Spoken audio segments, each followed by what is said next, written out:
오늘 본문은 좀 독특합니다. 이 사사기로부터 사무엘까지의 말씀은 조금은 위인전적이고 누구를 본받자라는 식으로 쓰여질 때가 많습니다.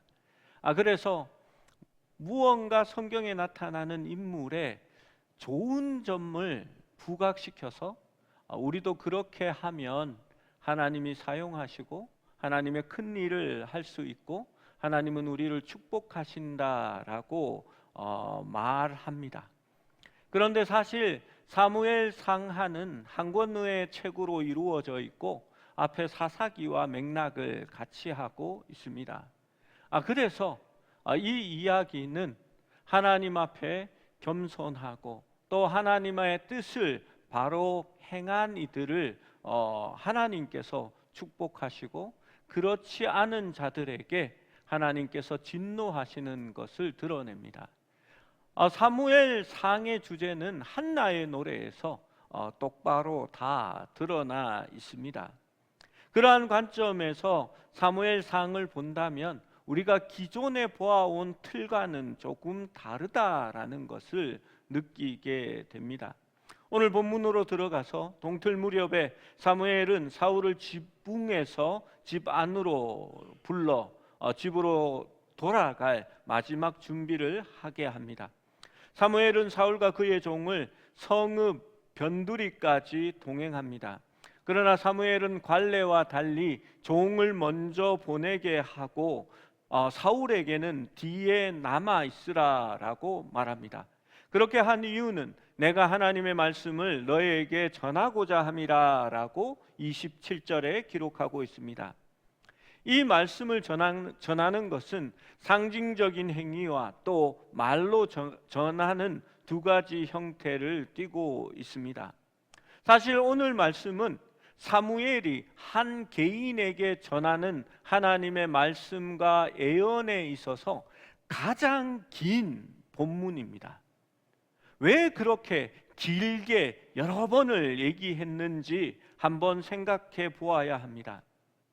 이 말씀을 통해서 사무엘은 세 가지 일을 드러내었습니다. 첫 번째는 사울이 하나님께서 이스라엘의 첫 번째 왕으로 택하신 사람임을 밝혔고, 두 번째는 사울에게 일련의 표징을 보여주셨고, 세 번째는 이스라엘의 왕과 선지자 사이에 있어야 할 적절한 관계를 사울에게 암시해 보여줍니다. 또 행동으로 사무엘은 기름병을 가져다가 사울의 머리에 부었습니다. 지금까지 신성한 물건이나 아론 계통의 제사장들에게만 행하는 일이었지, 이 제사장이 아닌 사람의 머리에 기름을 붓는 일은 처음 있는 일이었습니다. 레위기 8장 10절에서 12절을 보면 물건에 기름을 붓는 말씀이 나옵니다. 10절에서 12절 말씀을 같이 읽어봅니다. 시작. 모세가 관유를 가져다가 성막과 그 안에 있는 모든 것에 발라 거룩하게 하고 또 제단에 7번 뿌리고 또 그 제단과 그 모든 기구와 물두멍과 그 받침에 발라 거룩하게 하고 또 관유를 아론의 머리에 붓고 그에게 발라 거룩하게 하고 물건과 또 아론의 머리에 기름을 부어 그를 거룩하게 하였다라고 기록합니다. 민수기 7장 1절 말씀도 같이 읽어봅니다. 시작. 모세가 장막 세우기를 끝내고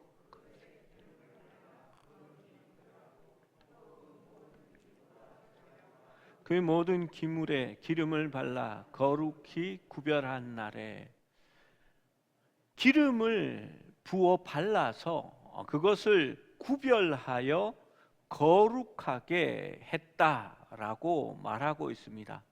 머리에 기름을 붓는 행위는 신적 권위를 부여하는 것과 새로 임명된 왕이나 제사장에게 능력을 주시는 하나님의 영의 임재를 상징합니다. 또 기름 부음 받은 자는 거룩히 구별됨을 나타내고 있습니다.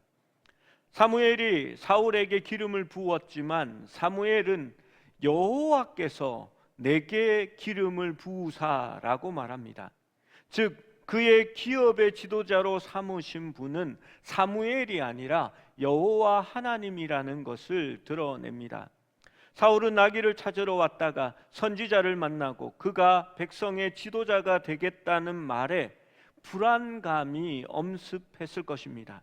이 젊은이의 의심을 불식시키기 위해서 사울은 일련의 확증적인 표징들을 이야기해 줍니다. 이는 사울이 집으로 돌아가기도 전에 다 이루어질 그러한 표징들이었습니다. 여러분, 첫 번째 표징은 2절의 말씀으로 나를 떠나가다가 베냐민 경계 셀사에 있는 라헬의 묘실 곁에서 두 사람을 만나 그들이 자신이 찾으러 나갔던 암나귀를 찾았고 오히려 너희를 위하여 걱정하고 있다라는 소식을 그들로부터 듣게 될 것이다 라고 말합니다. 여러분, 이렇게 구체적으로 조금 후에 일어날 일들을 너희가 누구를 어디에서 만나고 그 사람이 몇 명이고 그가 할 이야기는 뭐라라는 것을 듣게 될 것이다 라고 이야기합니다. 그런데 이 이야기는 이미 사무엘이 사흘 전에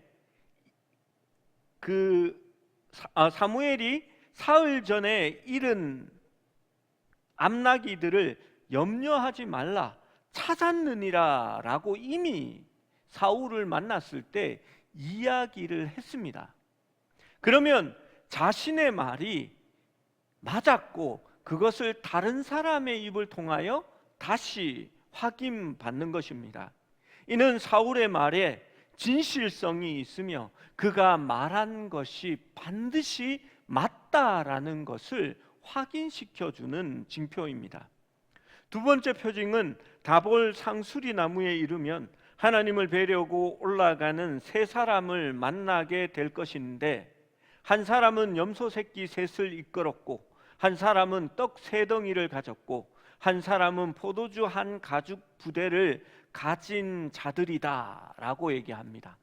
또 똑같이 네가 어디로 가면 몇 사람을 만나게 되는데 그 세 사람은 무엇을 가지고 있다, 그것이 몇 개다라는 것까지 지금 사무엘이 이야기해 주고 있습니다. 그들이 내게 문안하고 떡 2덩이를 줄 것이다 라고 말합니다. 여러분, 이들은 제사장처럼 느껴지고 하나님 앞에 드릴 예물을 가지고 지금 나아가고 있습니다. 그런데 이런 사람들이 아직 청년인 사울에게 어떻게 문안하겠으며 또 제사장에게 드릴 그 떡 중에서 2덩이를 이 청년에게 줄 이유가 없다는 겁니다. 그런데 사무엘은 그렇게 할 것이다 라고 말했습니다. 이것은 사무엘이 9장 24절 말씀에 제사장의 몫인 넓적다리와 그것에 붙은 고기를 자신이 먹지 않고 사울에게 내어준 것과 일맥상통하는 이야기입니다. 이번에는 사무엘의 행위와 진정성과 정당성을 다시 확인합니다. 베델로 가는 순례자들의 2덩이의 떡은 원래 순례자들이 기름 부음을 받은 아론의 제사장에게 주기 위한 예물이었지만 사울이 그 음식을 받는 것은 자신이 기름 부음을 받았다라는 정당성을 입증해 주는 것입니다. 사무엘이 자신에게 할당된 넓적다리와 거기에 붙은 고기를 사울에게 내어준 것도 조금은 이상한 겁니다. 제사장이 아니면 먹지 못했을 그 음식을 사울이 받았다라는 것은 그가 기름 부음 받음을 받은 사람이라는 것을 나타내는 것입니다. 세 번째는 블레셋 사람의 수비대가 있는 하나님의 산에 이르게 됩니다.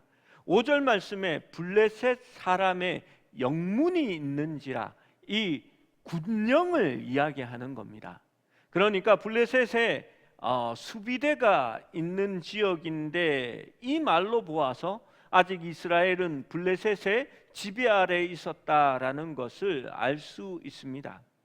그 성읍으로 들어갈 때에 선지자의 무리가 산당에서부터 비파와 서고와 저와 수금을 앞세우고 애언하며 내려오는 것을 만나게 될 것입니다. 그때 내게도 여호와의 영이 크게 임하리니 너도 그들과 함께 애언하고 변하여 새 사람이 되리라 말씀합니다. 이는 사무엘이 그에게 기름을 부었듯이 예언자들의 무리 앞에서 하나님의 영이 사울에게 임하고 그들과 함께 예언함으로써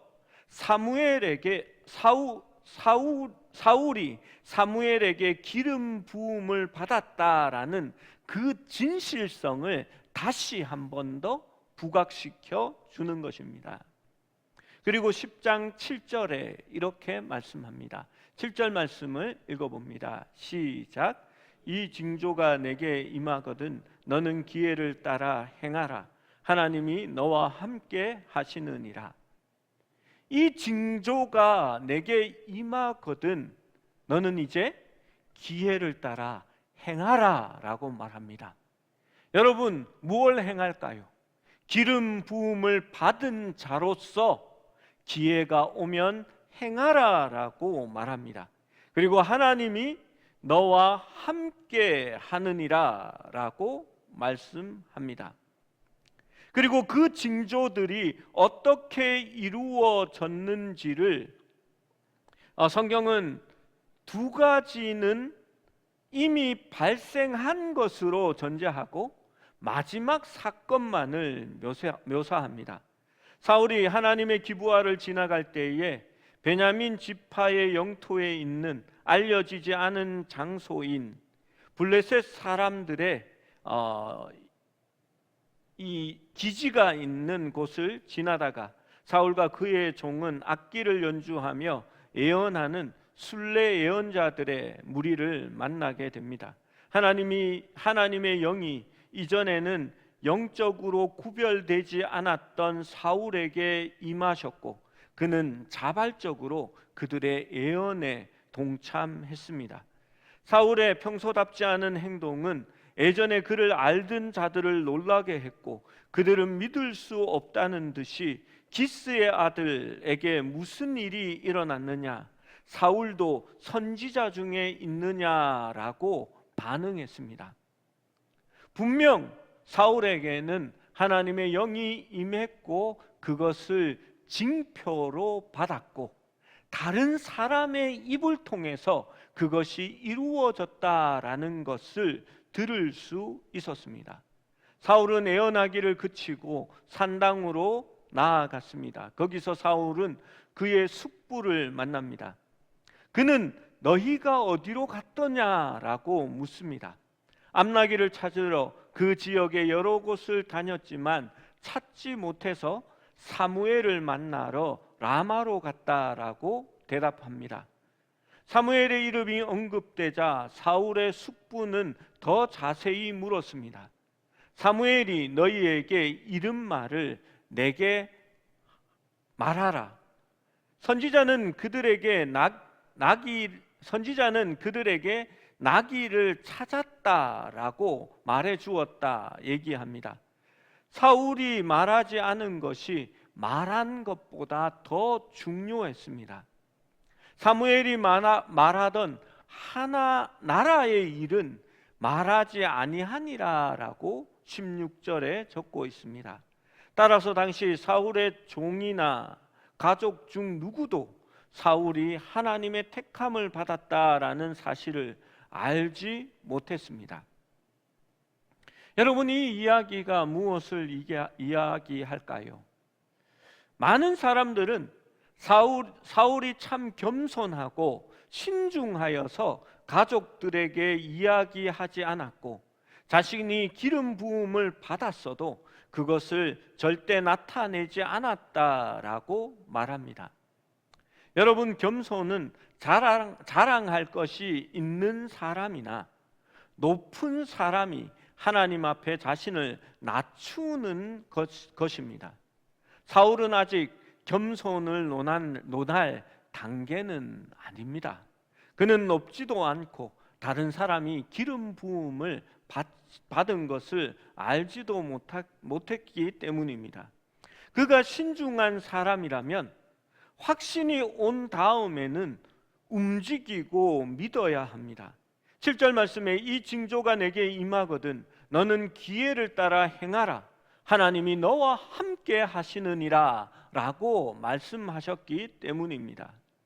여러분, 신중한 사람은 돌다리도 두드려 보며 건너는 것이지 건너려는 시도조차 하지 않으면 신중한 것이 아닙니다.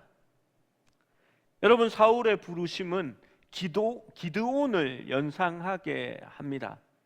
기드온도 하나님이 찾아오셨을 때에 자신은 므낫세 족속 중에 가장 작은 자라고 고백합니다. 또 받은 약속도 확신하지 못하여 그는 하나님이 이야기하는 것을 믿지 못하고 받아들이지 않습니다. 도리어 하나님을 시험합니다.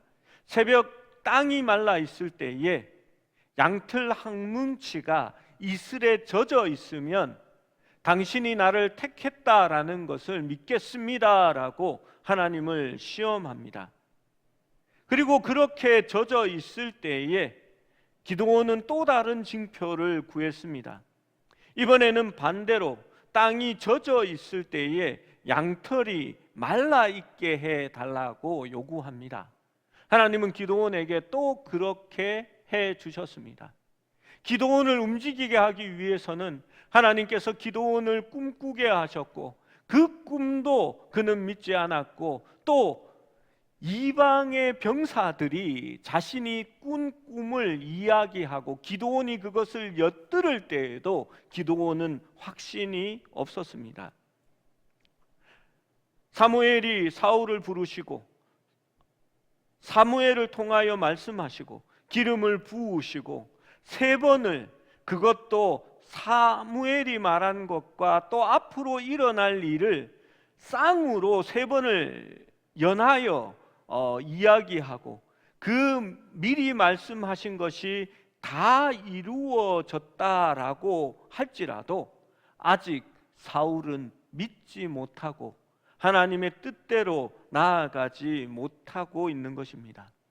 자신은 분명 기름 부은 사람이라는 것을 연거푸 3번씩 6번을 그렇게 이야기했고 징표로 보여준 것입니다.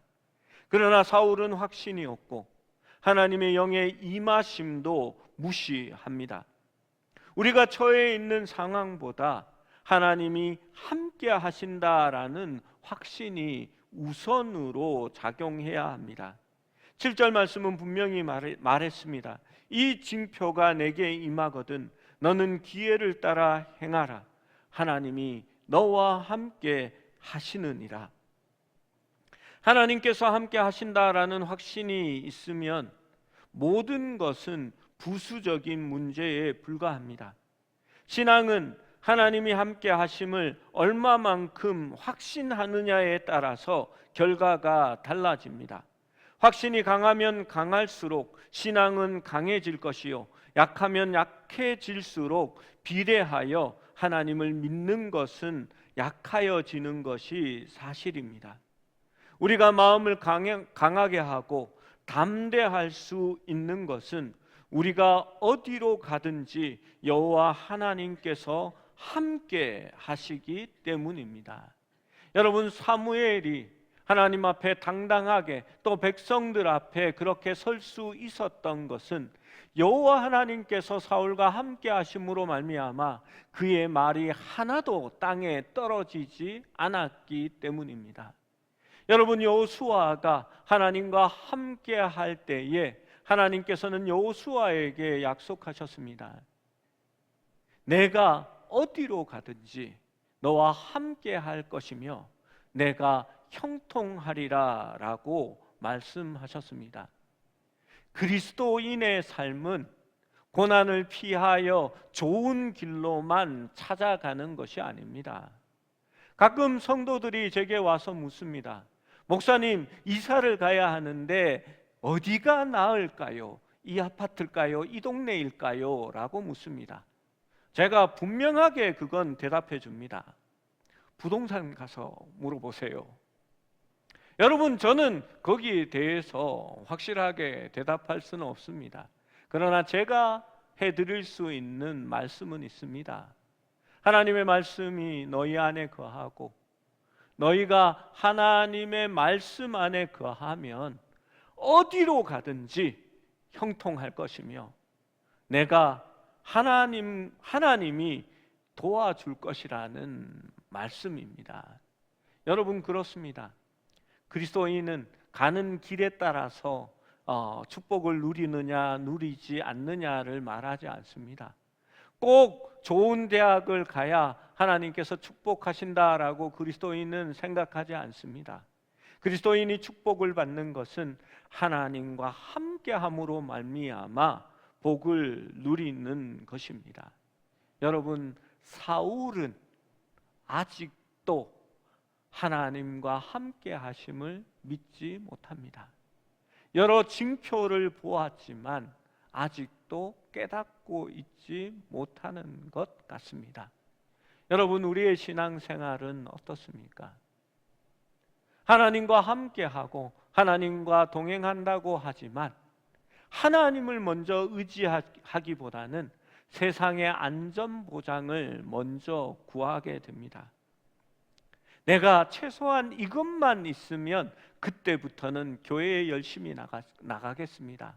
하나님, 이것만 내게 주어지면 내가 교회에 봉사도 하겠습니다 라고 말합니다. 그러나 반대가 되어져야 합니다. 하나님과 함께하면 하나님의 복이 우리에게 있을 것입니다. 여러분, 사울은 그러한 면에서도 아직 부족한 모습을 보여줍니다. 바울은 빌립보서 4장 13절에서 이렇게 말씀합니다.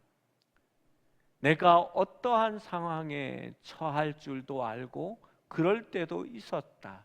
하지만 내게 능력 주시는 자 안에서 내가 모든 것을 할 수 있느니라 라고 고백합니다.